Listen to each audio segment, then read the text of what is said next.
Richard Schmuckler et Christophe Henry, vous jouez ce soir avec vos partenaires du Sirba Octet au Grand Théâtre de Provence, ce programme Tanz. Comment définir l'esprit? Christophe. Un esprit dansant, de joie, la joie de se retrouver après si longtemps, et un esprit de partage surtout, de partage dont on avait envie depuis longtemps. Oui, mais après, l'essence même de ce programme, c'est ce qu'a dit Christophe, mais c'est aussi beaucoup d'émotions, avec certains titres qui sont extrêmement prenants, et c'est vraiment un mélange du passage du rire aux larmes et des larmes au rire en l'espace d'une milliseconde, et en fait, c'est de faire voyager les gens à travers l'Europe de l'Est, à travers le peuple yiddish, Rome, tziganes de cabaret, tziganes de campagne. C'est un voyage de tanz. Le Sirba Octet réunit des musiciens qui, pour beaucoup, sont issus de grands orchestres français, comme c'est votre cas, Richard Schmuckler, l'Orchestre de Paris, l'Orchestre national de France ou l'Orchestre de l'Opéra de Paris. Comment passe-t-on d'une symphonie de Brahms ou de Beethoven à la musique klezmer, au jeu klezmer et tzigane? Alors, on ne joue pas de façon klezmer ou tzigane, on joue comme on est, et comme on le vit, comme on le sent, et il n'y a aucune règle si ce n'est de respecter l'âme de ce que ça raconte. Donc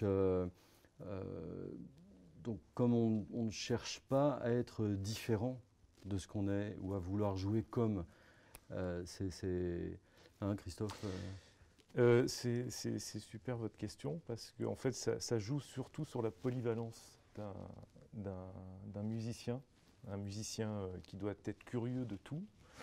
En tout cas, moi je sais que c'est ma quête musicale en tant que claviériste, de pouvoir toucher à tous les claviers et à toutes les essences de musique, qu'elles soient classiques, jazz et même traditionnelles.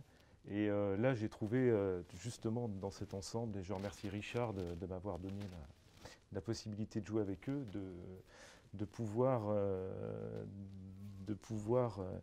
pratiquer cet art comme je l'entends, comme on l'entend. Enfin, c'est vraiment être un petit peu curieux, être toujours à l'écoute et créer la surprise aussi sans arrêt. C'est ça qui est chouette et que nous laisse cette grande liberté. Et puis vous nous communiquez une grande joie que l'on pourra apprécier ce soir. On aura tous envie de danser en vous écoutant ce soir sur la scène du Grand Théâtre de Provence. Alors on demande à tous les artistes invités au Festival de Pâques de choisir au sein de la programmation un concert coup de cœur. Quel serait votre concert coup de cœur, Christophe? Alors moi, sans hésiter, celui de Martha Argerich et Barenboim. Martha, pour moi, c'est un exemple depuis que je suis tout petit. Et pour moi, tous ces concerts, c'est une leçon de musique, simplement. Donc, sans hésiter, celui de Martha. Et j'avoue avoir le même coup de cœur. Alors, pas pour les mêmes raisons. Évidemment, les deux sont des légendes vivantes et sont des personnes qui dépassent de très loin juste le cadre musical. Ce sont des gens qui sont là pour l'humanité. Et tout ce qu'entreprend Daniel Barenboim avec le Divan Orchestra, avec cette volonté d'ouverture et de réunir les peuples, et dont on a tant besoin particulièrement en ce moment. Et je trouve que eux deux, déjà se connaissant et étant amis depuis si longtemps et se retrouvant sur scène ensemble, et réunissant ensemble une humanité débordante. Et voilà, je rêverais d'assister à ce concert. Et il y a également une humanité débordante au sein du Sirba Octet. On pourra en profiter ce soir sur la scène du Grand Théâtre de Provence. Merci beaucoup à tous les deux. Merci Laure. Beaucoup.